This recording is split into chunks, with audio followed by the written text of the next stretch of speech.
नमस्कार, मैं doctor Richa Vaishno, obstetrician and gynaecologist.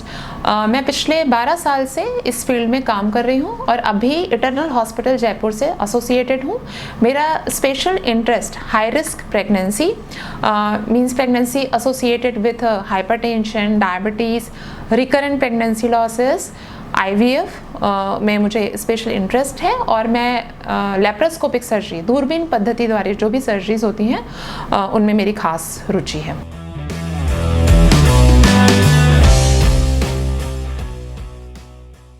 महिलाओं में जो अनियमित माहवारी होती है, इर्रेगुलर पीरियड्स, उसके अलग अलग एज ग्रुप में अलग अलग कारण हैं।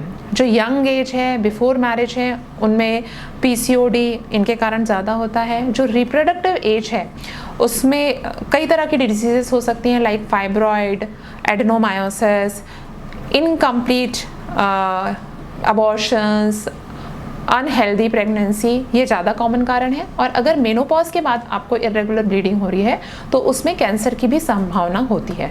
तो किसी भी तरह की इरेगुलर ब्लीडिंग के लिए आप अपने डॉक्टर से ज़रूर मिलें, प्रॉपर इन्वेस्टिगेशन कराएं।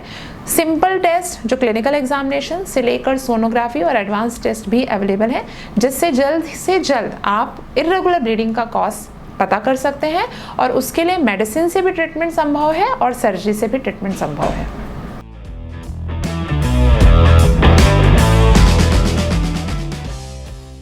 सिजेरियन सेक्शन का इंसिडेंस आजकल इसलिए बढ़ गया है क्योंकि महिलाओं की जो प्रेगनेंसी की एज है, जो किसी समय में 18 से 25 वर्ष की होती थी, आजकल वही एज एवरेज एज अराउंड 30 हो गई है। 27-28 के बाद अगर मैरिज होती है तो लोग पहली प्रेगनेंसी अराउंड 30 और फिर सेकंड 35 के बाद प्लान करते हैं, जिससे जो बॉडी में फ्लेक्सिबिलिटी है वो कम हो जाती है। एडवांस एज के कारण आपको बहुत सारे कॉम्प्लिकेशन प्रेगनेंसी में एसोसिएट हो जाते हैं, like hypertension, diabetes, hypothyroidism, recurrent pregnancy losses, bleeding, और कई जो प्रेगनेंसी है वो इनफर्टिलिटी के ट्रीटमेंट के साथ होती है, जिसमें आपको बेड रेस्ट भी एडवाइस कर दिया जाता है। क्योंकि पेशेंट खुद ही रिस्क बहुत कम लेना पसंद करते हैं, अगर उनको लगता है नॉर्मल लेबर में थोड़ा सा भी रिस्क है तो वो खुद प्रेफर कर लेते हैं कि मैं ऑपरेशन करा लूँ। कुछ पेशेंट दर्द के कारण ऑपरेशन करा लेते हैं और कुछ में क्योंकि इतने सारे कॉम्प्लिकेशंस के कारण आपका सिजेरियन इंडिकेटेड होता है। इस कारण पहले की कंपैरिजन में सिजेरियन का रेट बढ़ गया है, लेकिन फिर भी हम अपने पेशेंट्स को गाइड करते हैं कि आप शुरू से बहुत एक्टिव रहें, हेल्दी लाइफस्टाइल को फॉलो करें, प्रेगनेंसी टाइमली प्लान करें, तो आपके सिजेरियन के इंसिडेंस को कम किया जा सकता है।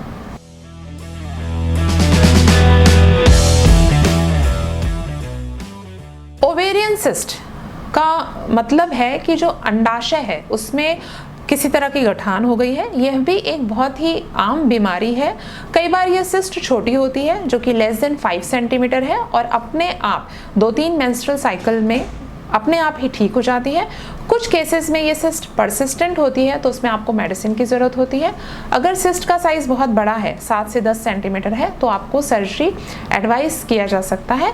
हर सिस्ट में कैंसर हो ऐसी वाली बात नहीं है। बेनाइन सिस्ट भी होते हैं जिनको आप निकाल देते हैं तो आपको अच्छा रिस्पॉन्स मिलता है, तो इससे घबराने की ज़रूरत नहीं है। अगर आपको किसी भी तरह का सिम्टम है तो आप अपने डॉक्टर से मिलें।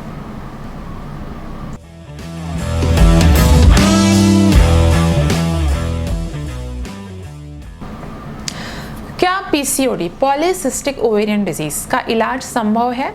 कई महिलाओं को ऐसा लगता है कि हम जब तक दवाइयाँ लेते रहते हैं PCOD के लिए तब तक हम सही रहते हैं, और जैसे भी हम दवाइयाँ बंद करते हैं हमें फिर से सिम्टम्स, लक्षण जैसे कि माहवारी का नहीं आना, एक्सेस हेयर ग्रोथ, पिंपल्स, वजन बढ़ना, ऐसे लक्षण फिर से आने लग जाते हैं।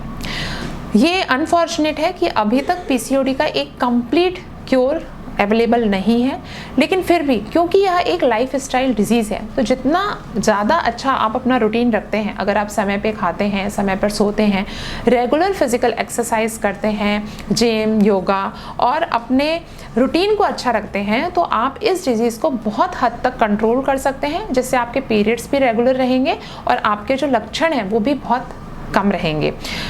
इसलिए आपको दवाइयों की जो इसकी नीड होगी वो भी बहुत कम हो जाएगी।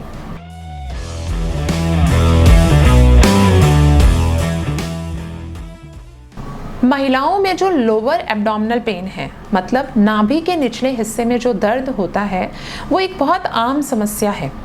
कुछ केसेस में हमें सोनोग्राफी में भी कुछ नहीं दिखता है, तो ये क्रॉनिक इन्फेक्शन और एडहेशंस के कारण भी ये पेन रह सकता है, जिसका इलाज संभव है।